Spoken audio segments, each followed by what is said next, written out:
Hey everyone, I'm your friend Akanksha, and today we are decoding Block 1 of MCS-220 to help you perfectly prepare for your exam.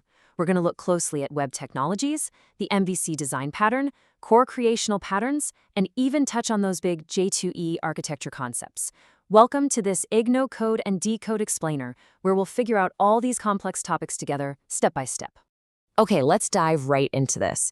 Here is our roadmap for today's whiteboard study session. First, a quick welcome to MCS-220.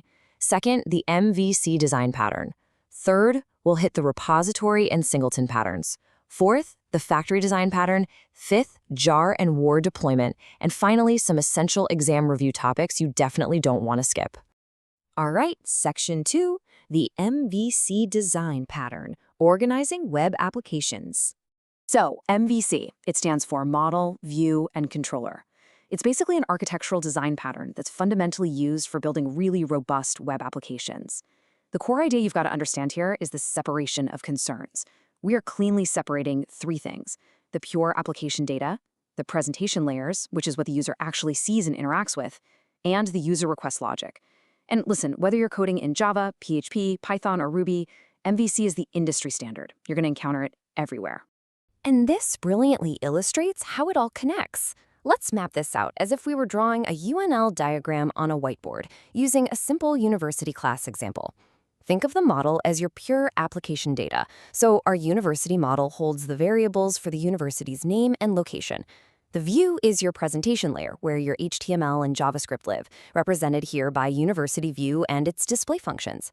Finally, the controller is your mediator. The University Control class catches those incoming user requests, updates the model, and essentially dictates exactly what the view should display back to the user.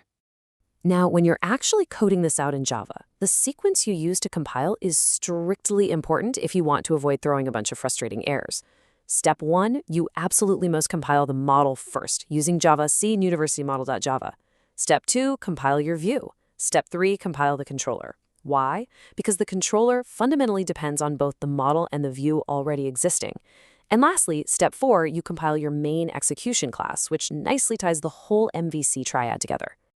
Moving smoothly onto Section 3, repository and singleton patterns, managing data and object instances. Let's tackle the repository pattern first. You can totally think of this pattern as the ultimate middleman for your database operations. It acts as a mediator between your client's business logic and the actual database itself. In our Java web applications, this pattern heavily relies on JPA. That's the Java Persistence API. JPA is kind of a lifesaver because it magically links our Java objects directly with relational databases, which hides all those messy, raw SQL queries from our main code. Now, what's really interesting about this slide is how we practically apply it in our university context.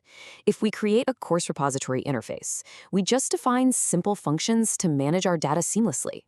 Need to fetch data specifically for our MCS-220 paper? Just use getCourseByCode. Want to pull up the Web Technologies module? Use getCourseByName. We can easily add a brand new MCA paper to the database with SaveCourse, or completely wipe out an old one using DeleteCourse. It keeps things super clean. Okay, let's switch gears to the singleton design pattern. Honestly, this is considered the absolute simplest creational software design pattern out there. Its entire purpose, literally its only job, is to strictly restrict object creation.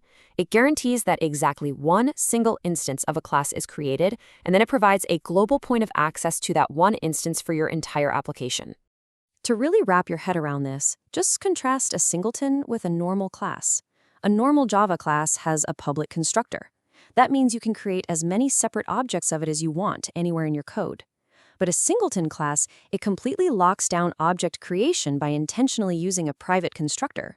To actually let you use it, it provides a public static method, which is typically called getInstance, and that carefully returns the one shared instance to anyone who asks for it.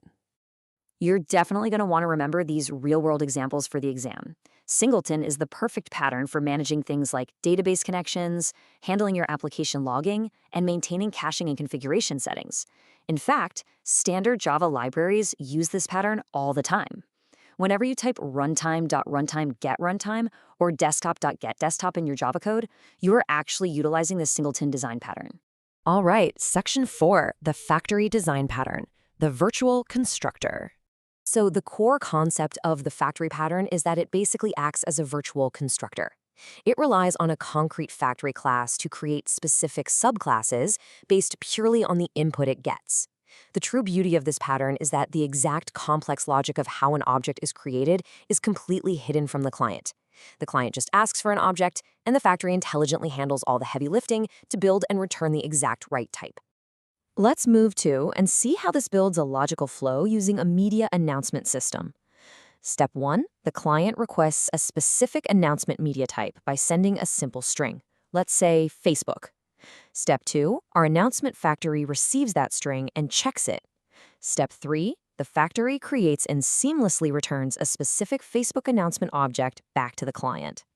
And if the input was email or SMS, the factory would instantiate those specific objects instead, all without the client ever needing to know the difference. Almost there. Section 5, jar and war deployment, packaging the application. Now, for your exam, you absolutely have to be able to easily distinguish between these two packaging formats. A JAR file, which stands for Java Archive, compresses and packages your standard class files, metadata, and Java libraries. You can think of it like a standard zip file for your basic Java code. But a WAR file or web archive does so much more. It packages complete web applications. That means bundling up your JSP's, servlets, HTML pages, and CSS files all into one single deployable unit that is ready for a server. Let's decode the exact command line string you need to package a WAR file step by step. Step 1, you open your command line interface. Step 2, you're going to type jar space dash cvf space projectname.war space asterisk. Step 3 is understanding those critical little flags. C stands for create. V stands for verbose output, so you get a detailed printout of what's happening. F lets you specify the target file name, and that asterisk at the end, that tells the system to include every single file in the current directory. And what if you want to do the exact reverse process, extracting or deploying that compressed WAR file onto your server? Well, you use an almost identical command. Instead of the C flag for create, you just swap it out for the X flag to indicate extract. So the command simply becomes jar xvf projectname.war. Finally, Section 6, Essential Exam Review Topics, High-Yield Previous Year Questions. So the crucial point here is knowing exactly where to focus your revision energy before test day. Make sure you can define design patterns broadly and list out their key advantages. You definitely need to understand J2EE architecture, how it handles enterprise-level components and containers. And be prepared to explain the difference between a standard web server and a web container that specifically runs Java servlets. But remember, while some of these just require brief answers, the singleton and factory patterns, they demand a deep understanding. You absolutely need to be able to write the detailed code and perfectly draw out the UML diagrams for both of them. Which brings us to a pretty critical question to end on. Are you ready to draw the UML diagrams for the singleton and factory patterns right now, entirely from memory? Because if not, you should probably grab a piece of paper and start practicing. Thank you so much for joining me in this IGNOU Code and Decode Explainer. Keep up the awesome studying. You've got this, and I will see you next time.